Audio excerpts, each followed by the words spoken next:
Здравствуйте, доброе утро. Только несколько слов. I will continue in English. I'm happy to be here. I'm thankful for the invitation of P4H and WHO to attend this interesting meeting. And I would like to share with you some of the reflections that are based on the activities of several projects that I was coordinating, and I am coordinating. The logo that you see on the first slide is the logo of the current joint action, the project that is run jointly between the European Union and the European Union member states. The coordination is at our Institute, National Institute of Public Health of Slovenia.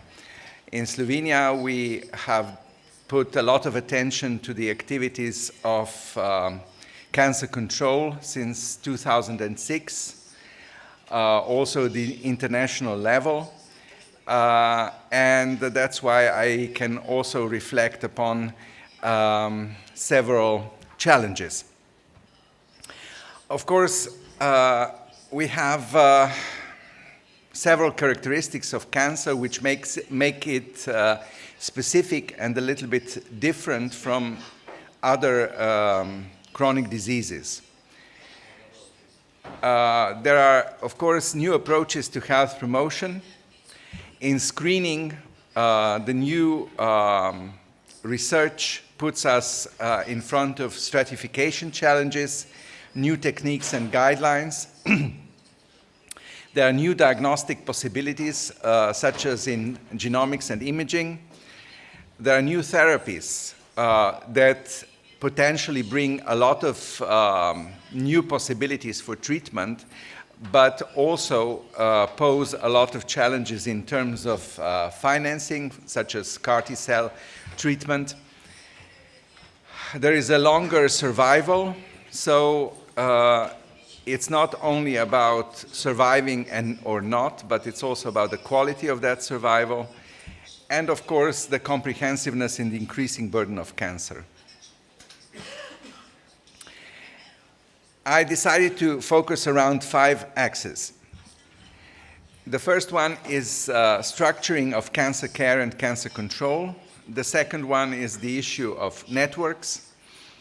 The third one is the issue of survivorship and rehabilitation.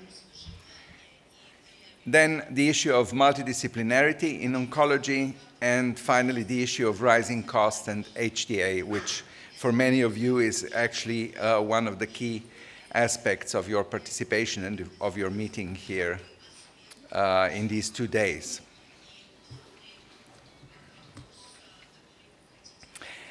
The most important issue or element in organization and structuring of cancer care, of course, is cancer planning. WHO had sort of a leading role in trying to support the development of the national cancer control programs since 1980s. At the beginning, it was focusing on low and middle income countries. Now we are facing more and more interest in high-income economies to structure cancer care in the same way. USA have a long-standing experience. Several European countries, such as France, UK, and Denmark, have started cancer control planning in the 1990s. And the EU finally called upon its member states to produce such plans by the year 2013. Also, UICC, the International Union for Cancer Control, now is supporting the development of national cancer plans, and it's maintaining a homepage for their library. It is this portal where you can see actually documents from all countries, and it's a very good resource base for future work. This also means that the state somehow launches a top-down action against cancer. In these days, in some societies, this is not very popular, but for mobilization of resources and for appropriate organization, this is sometimes essential. I will take the example of France, which maybe is not so different from the efforts that you are trying to make in the Russian Federation as well. In France, at the beginning of 2000s, cancer became a presidential priority, and the top leadership was taken. So even today, the president of the French Republic is actually the head of the cancer plan, which of course makes it a unique example in the world in many cases. In France, they decided to establish the French National Cancer Institute, which is not a treating institution, but it's an institution that does operational work to manage and supervise the implementation of the plan. They even hold the budget to allocate to research activities and to some HTA activities. There is a very strong orientation to quality monitoring and assurance. They developed an extensive reporting system with more than 50 indicators that have to be reported every 3 months. It's quite a request. I have to say that it's practically incomparable to any other European country, but it's a system that actually proved to work because now they are completing their third plan already. An important accent is the investment in research funding. And I think that this is very important in all societies that have the research capacities. Also, for sure, it is the case in Russia, that support to research is quite essential for the development of services in a country.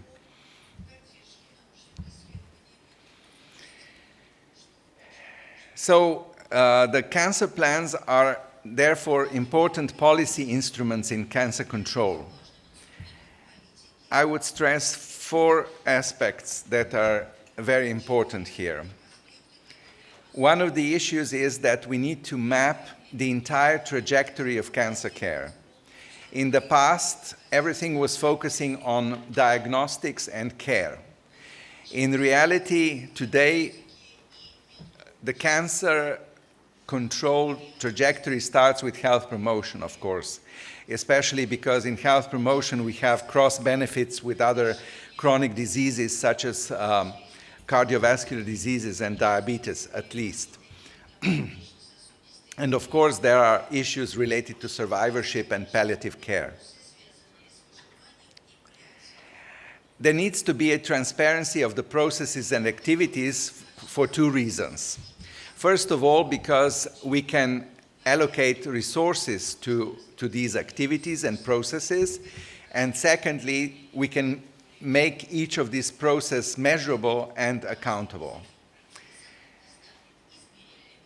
We can then, of course, clearly define actors for processes and tasks and clearly identify their responsibilities. And finally, as I mentioned, this is an excellent instrument for the planning of all resources that we need: human, infrastructural, and financial. The issue of networks is, of course, an interesting question. It is a sort of a twin issue between the development of the comprehensive cancer centers, which are a known model, and a model that is a sort of a parallel to the development of the comprehensive cancer centers, and that is the development of comprehensive cancer control networks. Very often there is a combination between the two. we discussed in our projects, we discussed the issue of networks, and we concluded that the best solution is that in the center of the network, if it exists, there is a comprehensive cancer center, which is usually a combination of university and dedicated cancer treating hospitals. And then there can be also some selected accredited centers with specific treating departments, especially in the cases when they specialize in specific cancers, such as breast sometimes, or hematological and similar.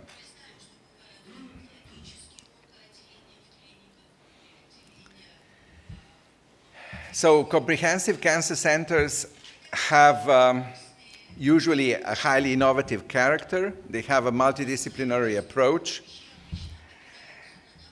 and they use the basic translational and clinical research activities in the direct provision of a variety of cancer care. There are three important elements which mark comprehensive cancer centers. So high level of infrastructure, expertise and innovation. I would stress also innovation in many ways. And then also maintenance of an extensive network, including all aspects of oncology treatment and research. Of course, in small countries like mine, it's very difficult to have a complete comprehensive cancer center. Some people estimate that you can have a comprehensive cancer center per 5 million inhabitants approximately. Some estimate it's between 5 and 10. It depends on the country, it depends partly on the organization, but it's very difficult to have high level of expertise if you have a smaller country. Then you have to depend partly on other countries. Usually such cancer centers are related to an academic or university center.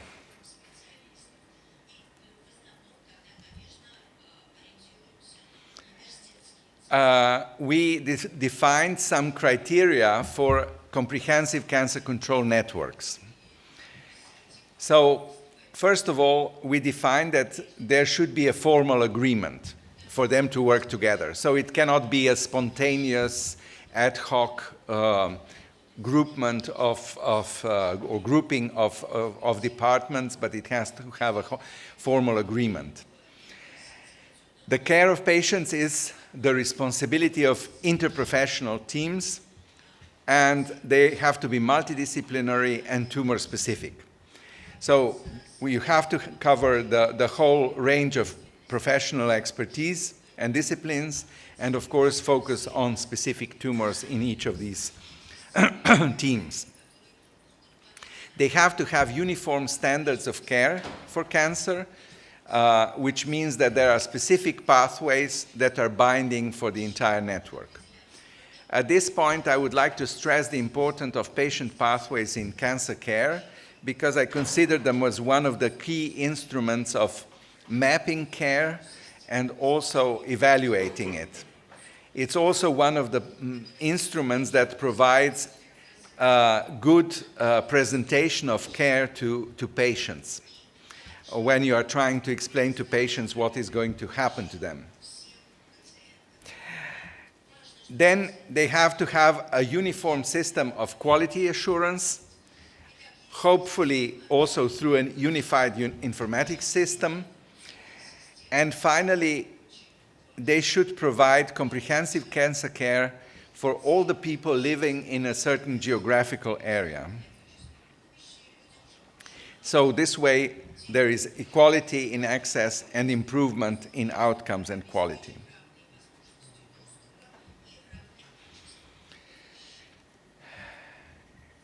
There is another international grouping that I would like to mention. For example, it's called Cancer Core Europe. It is a consortium of 7 cancer institutes from 7 different countries. It includes Vall d'Hebron Cancer Center in Barcelona. It includes Cambridge Comprehensive Cancer Center, Gustave Roussy in Paris, Amsterdam, Heidelberg, Karolinska, and Istituto Nazionale Tumori, the National Tumor Institute in Milan. There are also some examples of networks, and also the European Organization of Cancer Institutes that just had its annual assembly in Bari, in Italy, started developing standards for their accreditation. And I mentioned here a few. I mentioned Charité Hospital, which is the biggest university hospital in Berlin, the Masaryk Memorial Cancer Center and its network in Brno in the Czech Republic, the Dutch network of comprehensive cancer centers, and the development of the comprehensive cancer network in Wrocław in Poland. The issues of survivorship and rehabilitation are, of course, something that we are now all faced with after the increase in survival. If I think back at the times when I was a medical student 30 years ago, cancer was very binary. So you either survived or died, and most people died. And this is the stigma which we still have to fight against with patients. They expect that it is only about surviving or losing the battle. But of course, today many people survive, and they don't survive poorly, but they survive well. So they need to have support for rehabilitation, to the return to pre-morbid life. But of course, they face a number of survivorship challenges, which I will mention in the next slides. So the prevalence is increasing very rapidly. This is a scheme that is presenting the 3 groups of challenges that impact the health-related quality of life in cancer survivors. So it's about physical health, which means that sometimes we have a limited function or disability, maybe because of our treatment, for example, for sarcoma, bone sarcoma, we were left with an amputation. Maybe our bowel was removed and we have a stoma. So we will remain permanently disabled because of treatment. And sometimes the symptoms remain, although the disease has passed away. Then we have mental health problems, which for a long time were ignored or put to the side as being not so relevant or being just secondary. So people have distress issues, issues in psychological well-being. This also depends on the family and partnership support they have at home. Cognitive functioning. Some people still have existential concerns about surviving and so on. Finally, there are the social health perspectives. Socioeconomic challenges. Maybe you have to quit your job because of your disability. Maybe you are put out of job because you are considered as someone who is not going to survive. And social participation, social inclusion, and maintaining your social role is, of course, very, very important. And the societies have certain level of responsibility in keeping these alive. We developed this integrated survivorship and rehabilitation care model in our previous project, and you can see we have these concentric circles which start with patients who have specific needs in survivorship care, rehabilitation, reintegration. But of course, then, as we go out, this becomes more of a societal challenge, more as of a responsibility of the broader society, and not only entirely something related to the individual.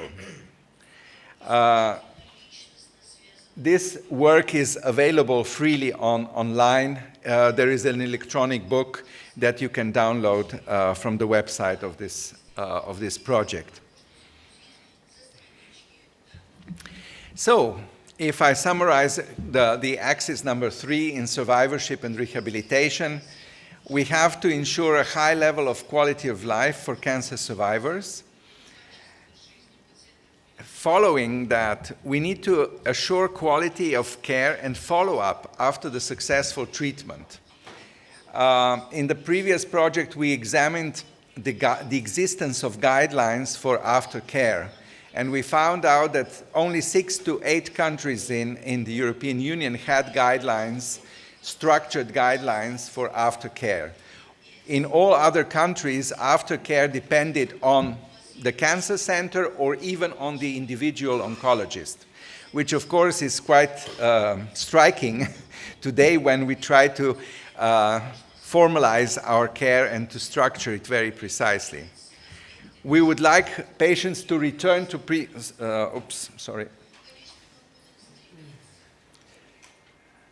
We would like patients to return to pre-morbid life. We try to ensure social rights for cancer survivors. There is the French example, which is now, there's a lot of talk about it across Europe. In French, it's called droit à l'oubli. It means that the state, together with banks and insurance companies, achieved a consensus that for patients that are beyond 5 years after treatment for pediatric cancers and beyond 10 years for adult age cancers, the banks have no right to penalize you because you had cancer. So you cannot be excluded from life insurance, you cannot be rejected for mortgage, you are treated as a healthy person, basically. Because we all know how it looks like until now.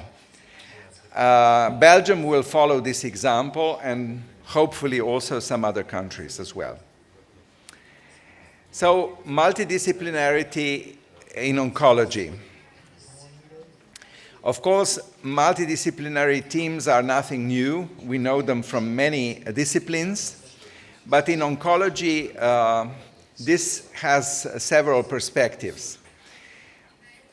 We need to involve multi-tier treatment from the start. We need to involve different professionals to meet patient needs, not only on demand. I talked to several colleagues from different countries, and they say, yes, we include psycho-oncologists if the patient wants. Well, sometimes patients do not perceive all their needs at the beginning, so you need to offer actively the different services. And of course, psycho-oncology and psychosocial rehabilitation are quite important issues. For me, one of the striking characteristics of cancer is that cancer is the only chronic disease where medicine, as we say sometimes, attacks